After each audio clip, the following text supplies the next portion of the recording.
to Todd Smith.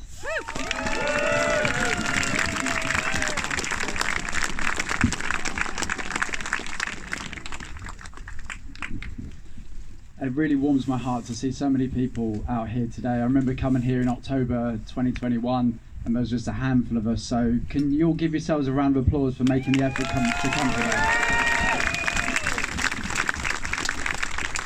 Extinction! Extinction! So as you just heard, I was an airline pilot for Thomas Cook, and I had a very uncomfortable conflict, a realisation of my own privilege whilst I was on holiday in Peru in 2018.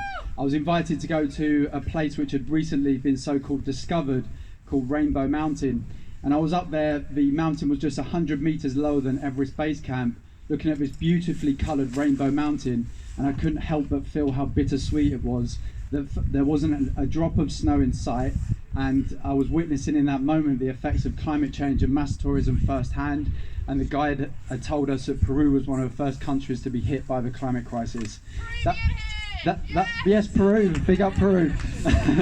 and you know, that was the seed that was planted for me, but I stayed in denial a little bit longer, but ultimately my conscience will no longer allow me to return to the industry in its current state. So we're often told in our sector that safety is our #1 priority.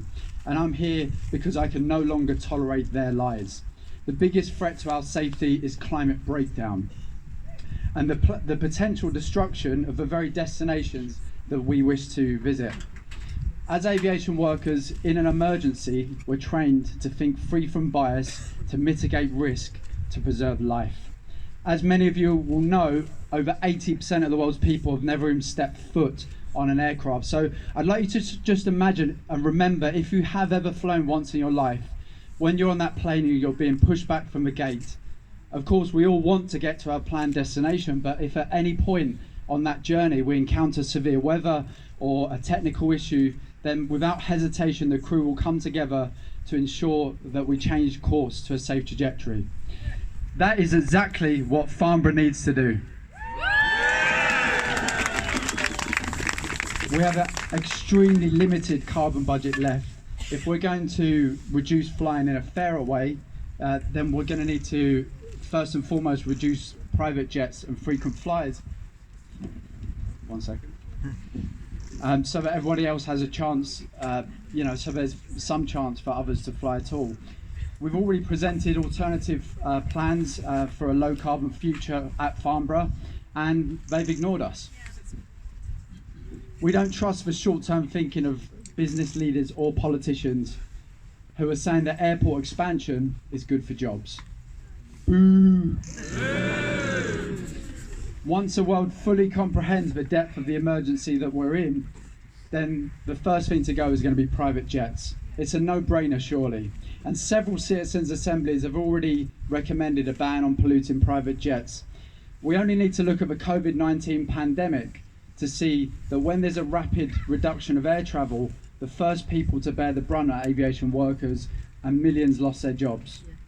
So at Safe Landing, we believe in planning through early design rather than late disaster. We fully support Extinction Rebellion's third demand for citizens' assemblies, not for extinction. That's why we are championing the idea of workers' assemblies, where ordinary aviation workers can come together and decide a future that's fit for them and their industry. We recently ran our very first participatory democratic process in Bristol, and we'd like to continue to empower aviation workers in this struggle. Thank you. So in short, what we're saying is this expansion is not good for the planet, it's not good for the people of Farnborough, and it's certainly not good for aviation workers. Thank you.